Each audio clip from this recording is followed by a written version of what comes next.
Hey everyone, I'm Jason, and today we're going to be looking at 538's projection for the upcoming midterm elections, which are just a month away.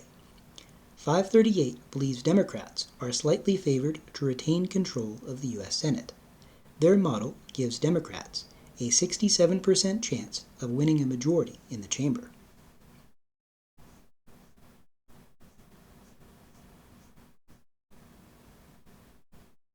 Of the individual U.S. Senate races, the election in Nevada is the closest.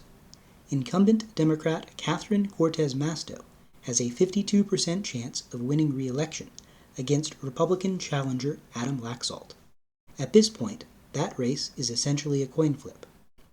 The next closest race is in Georgia, where incumbent Democrat Raphael Warnock has a 59% chance of winning re-election against Republican challenger Herschel Walker.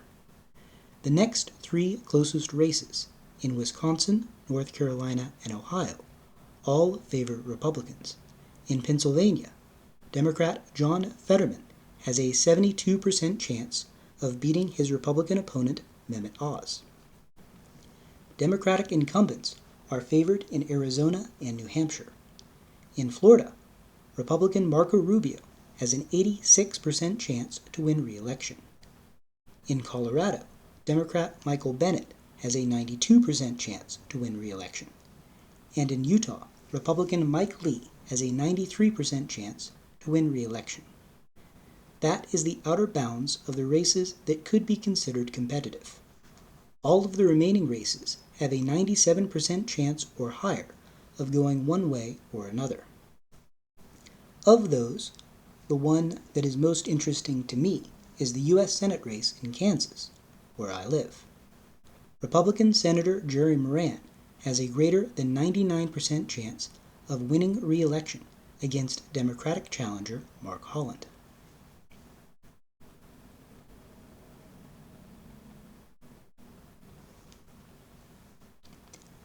FiveThirtyEight believes Republicans are slightly favored to win control of the U.S. House.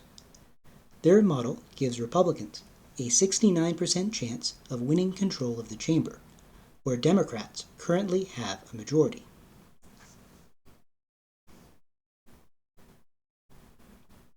We're not going to look at every U.S. House race in the country. Instead, we're just going to look at the races in Kansas. In the Kansas 1st, 2nd, and 4th congressional districts, Republican incumbents have a greater than 99% chance to win re-election.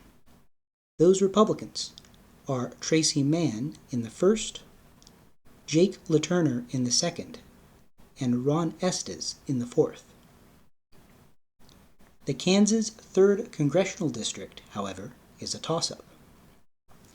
Incumbent Democrat Sharice Davids has a 56% chance of winning re-election against Republican challenger Amanda Adkins.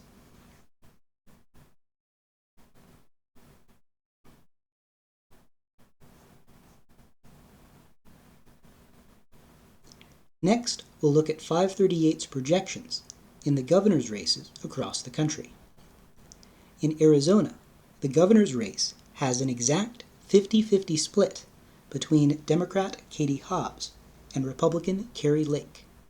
The race literally couldn't be more competitive. Lake, the Republican in the race, is a passionate supporter of the big lie that Republican Donald Trump actually won the 2020 presidential election. Democratic candidates are favored in the governor's races in Oregon, Nevada, and Wisconsin. In Kansas, Democratic Governor Laura Kelly has a 65% chance of winning re-election against her Republican challenger, current Kansas Attorney General Derek Schmidt. In Georgia, Republican Governor Brian Kemp has an 86% chance of winning re-election against Democratic challenger Stacey Abrams. Democrats are favored to win in the governor's races in New Mexico and Maine. In Florida, Republican Ron DeSantis has a 93% chance of winning re-election against Democratic challenger Charlie Crist. Democrats are favored to win the governor's races in Pennsylvania and Minnesota.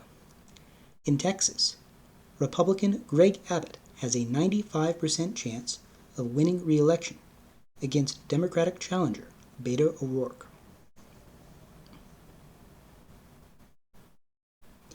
I recently published an article on my blog, Meticulous Musings, about how Abbott and Texas Republican Attorney General Ken Paxton have enacted a cruel policy that terrorizes transgender children and their families by classifying gender-affirming medical care for minors as child abuse.